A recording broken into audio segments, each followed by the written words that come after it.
E a mensagem de hoje é bem interessante. Quantas coisas às vezes a gente faz pensando que é algo pequenininho, né? Aquela coisa assim, eu errei, mas deixa pra lá, tá, acontece, todo mundo erra.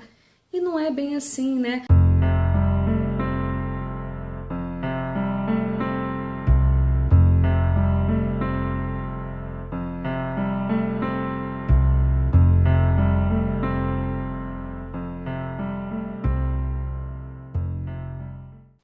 Guardemos cuidado para com a importância dos males aparentemente pequeninos. Não é o aguaceiro que arrasa a árvore benemérita, é a praga quase imperceptível que lhe oculta no cerne. Não é a selvageria da mata que dificulta mais intensamente o avanço do pioneiro. É a pedra no calçado ou o calo no pé. Não é a cerração que desorienta o viajor ante as veredas que se bifurcam, é a falta da bússola. Não é a mordedura do réptil que extermina a existência de um homem, é a diminuta dose de veneno que ele segrega. Assim, na vida comum. Na maioria das circunstâncias, não são as grandes provações que aniquilam a criatura, e sim os males supostamente pequeninos, dos quais muita vez ela própria escarnece, ou seja, zomba, não liga, a se expressarem por ódio, angústia, medo e cólera, que se lhe instalam sorrateiramente por dentro do coração. Essa mensagem foi ditada pelo espírito Albino Teixeira e ele, através da psicografia do Chico Xavier, nos trouxe essa reflexão que eu acho muito importante, que a gente vive num país, numa cultura que às vezes tem o chamado jeitinho brasileiro, que são coisas que a gente faz, que a gente sabe que está errado, mas que a gente finge que não sabe. Aquela coisa assim do todo mundo faz. Não é verdade? Não existe isso. A gente sabe que existe. E a gente sabe que às vezes a gente comete, né? E se a gente não parar, não refletir, não olhar para dentro de si mesmo, a gente não consegue pegar essas nuancezinhas. E aí o que o Albino vem trazendo pra gente é justamente isso. Que são esses pequenos detalhes do dia a dia, essas pequenas coisas, essas pequenas mágoas, esses pequenos ódios que a gente considera pequeno. Né, que ele bota aqui supostamente esses males pequeninos, né? São essas pequenas que a gente considera como pequenas coisas que vão nos inflando de sentimentos ruins, de vibrações ruins e que às vezes em muitos casos, né, como se fosse uma bola de neve, né, levam a gente a um local, a uma circunstância, a cometer uma atitude ou até mesmo a reagir, a ter uma depressão, alguma coisa que a gente não queria. E a gente acha que tem que acontecer uma coisa muito grande, às vezes não é. São as coisinhas pequenas que vão nos enchendo e que vão nos tolhindo, né? E se a gente não parar para perceber, a gente embarca nessa, né? Vamos dizer assim. Mas como é que a gente vai saber distinguir, né, o bem do mal? No Livro dos Espíritos, na pergunta 630, como se pode distinguir o bem do mal? Kardec fez a pergunta e os espíritos responderam. O bem é tudo o que é conforme a lei de Deus. O mal, tudo o que lhe é contrário. Assim, fazer o bem é proceder de acordo com a lei de Deus. Fazer o mal é infringi-la. Então, a primeira pergunta que a gente deve se fazer antes de tomar qualquer atitude, de fazer a nossa reflexão diária, quando a gente estiver pensando o que eu fiz hoje, né, como Santo Agostinho sugere pra gente, o que eu fiz hoje no final do dia, fazer essa reflexão, será que quando tiver uma dúvida, a consciência dá aquela pitada, que a nossa consciência pita, né? Quando a gente faz alguma coisa errada, e a consciência dá aquela pitada, a gente, peraí, será que eu infringi uma lei de Deus ou não? Já é um passo para você saber se aquela atitude que está tomando, né, ou a atitude que eu estou tomando, já é um passo para eu saber, né, se ela é boa ou ruim.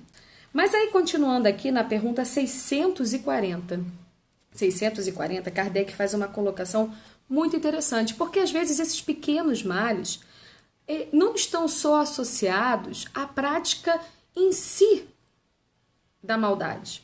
Às vezes a gente não pratica o mal, mas a gente vai, como diz a juventude, a gente vai na aba, né, vamos dizer assim, daquele que praticou o mal.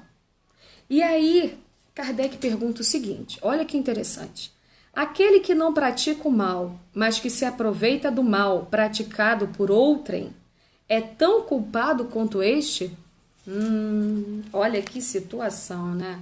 Olha que situação. É aquela tipo assim, eu não fui eu que fiz, mas já estava ali. A gente pega isso, né? A gente vive isso no dia a dia da gente. E aí os amigos espirituais respondem. É como se houvera praticado. Olha isso.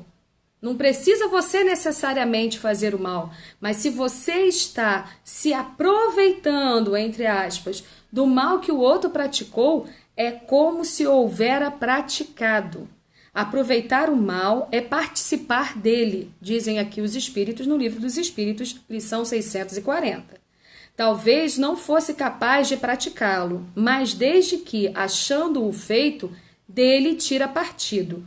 É que o aprova, é que o teria praticado, se pudera ou se ousara. Se a gente se aproveita disso, a gente está sendo conivente. Se a gente está sendo conivente, a gente está nessa corrente também negativa. Então, isso não é legal. A gente tem que tentar mudar essa conduta. A gente que quer ser uma pessoa de bem. A pergunta 642 é outro ponto para a gente refletir em cima desse assunto.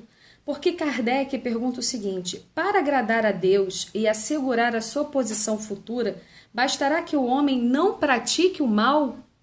Olha como é que ele já foi para outro aspecto. Tem a prática do mal, que a gente sabe, sendo pequeno ou grande, está errado. Né? Na nossa avaliação, seja pequeno, seja grande, está errado. A gente que está querendo mudar, que tem esse coração cristão, que quer seguir a Jesus, a gente sabe que tem que mudar para tentar praticar o bem. Aí Kardec vai e pergunta, mas se eu não tiver praticado o mal, mas estiver me aproveitando do mal que foi praticado? Aí os espíritos respondem, está errado, é a mesma coisa. Aí Kardec vai e faz a terceira pergunta, mas e aí, se eu não tiver feito bem? Não fiz o mal, mas não fiz o bem também, como é que eu fico? Aí os espíritos respondem o seguinte, cumpre-lhe fazer o bem no limite das suas forças. Portanto, responderá por todo o mal que haja resultado de não haver praticado o bem. Olha que interessante. Quantos males pequenininhos, que a gente supostamente considera pequenininho, nos cercam. Não basta não fazer o mal. O ideal e o que a gente deve buscar para o nosso próprio crescimento é fazer o bem. E para finalizar, meus amigos, eu sempre trago um pouquinho do Evangelho segundo o Espiritismo e eu tive que trazer hoje, vou rapidamente ler o primeiro parágrafo do Homem de Bem, que está no capítulo 17, Sedes Perfeitos.